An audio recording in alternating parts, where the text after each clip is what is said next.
किंतु जो द्वार से भीतर प्रवेश करता है वह भेड़ों का चरवाहा है, और इसलिए द्वारपाल द्वार खोल देता है और भेड़ें उसका शब्द सुनती हैं, और वह अपनी भेड़ों को नाम लेकर बुलाता है और बाहर ले जाता है।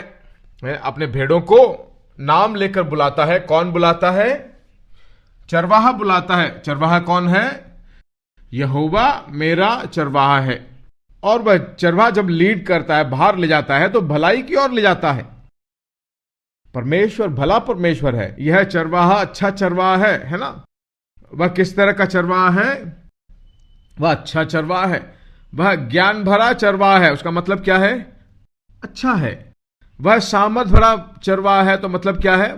वह अच्छा है। यह चरवाहा आशीष देने वाला चरवाहा है, तो मतलब क्या है? अच्छा है। यह चरवाहा माफ करने वाला चरवाहा है, तो वह अच्छा है। इसके अंदर से एक कैरेक्टर को निकाल लिया जाए तो सब कुछ अच्छा है। यह चरवाहा मार डालता है? नहीं, भेड़िया मारता है। इसको पढ़कर देखें तो चरवाहा की मारता नहीं है, बल्कि भेड़िया ही मारता, चरवाहा नहीं मारता। वह अपने भेड़ों को भेजकर भेड़ों को बाहर निकाल चुकता है, तो उनके आगे आगे चलता। बहुत बड़ी आशीष है यह। आज बहुत सारे लोग मार्गदर्शन नहीं जानते हैं अपनी जिंदगी में। बहुत ही मुश्किल से समय में मैं किस तरह का निर्णय लूं नहीं मालूम। मैं परमेश्वर की आवाज को सुन नहीं पा रहा हूं। मैं परमेश्वर की आवाज सुन सकता हूं क्या? परमेश्वर की आवाज को क्या मैं सुन सकता हूं, समझ सकता हूं? क्या आप उसकी भेड़ हो? इस धर्मशास्त्र को क्या भरोसा करते हो? क्या विश्वास करते हो कि यह सच्चाई है? फिर आप निश्चय रूप से उसकी आवाज को सुन सकते हो। मैं सुन नहीं पा रहा हूं, परमेश्वर की बातों को समझ नहीं पा रहा हूं, मैं उतना आत्मिक व्यक्ति नहीं हूं, ऐसा समझोगे तो परमेश्वर के वचन के विरुद्ध में काम कर रहे हो। वह कहता है कि मेरे भेड़ मेरी आवाज को सुनते हैं। आप क्या कहते हो? मैं सुन नहीं पा रहा हूं। सुनेगा नहीं। बहुत सारे लोगों को, कुछ भेड़ों को सुनना ही नहीं पड़ रहा, क्योंकि चर्बी चढ़ी हुई है। ये उनके कान बंद है, सुन नहीं पा रहे। इसलिए मैंने एक संदेश में कहा था, मेरे द्वारा जो परमेश्वर बात करता आपको सुनाई नहीं पड़ता है, तो परमेश्वर बात करेगा तो आपको सुनाई नहीं पड़ेगा। उसने एक छोटे भाई ने बताया था, बहुत ही उलझन के साथ मन में जो है मेरे संदेश को सुन रहा था, पूर्ण अनुग्रह के बारे में, और कहता कि बिल्कुल परमेश्वर साफ साफ बता दिया। वह सुनने लायक उसको सुन रहा था, और हम इंफॉर्मेशन की तरह सुनते हैं, इसलिए काम नहीं होता है, इसलिए सुनाई नहीं पड़ता है। परमेश्वर बात करता है, मुझे सुनाई नहीं पड़ता है, परमेश्वर आज को मैं समझ नहीं पाऊंगा, मैं किसी से कहकर परमेश्वर क्या कह रहा है मुझे सुनकर बताइए, कोई जादू टोना कर बताइए। नहीं, वो मसीहत नहीं है।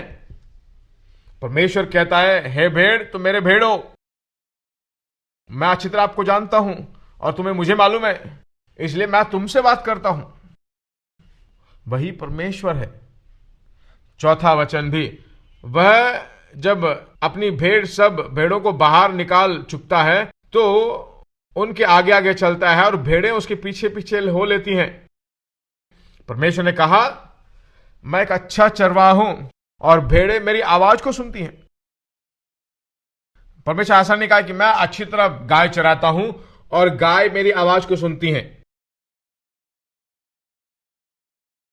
देखिए, गाय अलग है, भेड़ अलग है। गाय चराना और भेड़ चराना बहुत अंतर है दोनों में। अगर आपको भेड़ चराना है तो आपको सामने जाना होगा, आगे जाना होगा, हाथ में लकड़ी लेकर। जब आप आगे जाओगे और भेड़ को बुलाओगे तो तुम्हारे पीछे पीछे भेड़ आएगी। गाय चराना है तो गाय के पीछे आपको खड़े होकर चलना है, लकड़ी लेकर उसको मारना होगा, तभी हो जाएगा। भेड़ के लिए पीछे नहीं, बल्कि आपको आगे होना होगा। जब आप आगे जाओगे तो वह भेड़ उस चरवाहे की आवाज को सुनते सुनते पीछे फॉलो करते उसके पीछे पीछे जाएगी।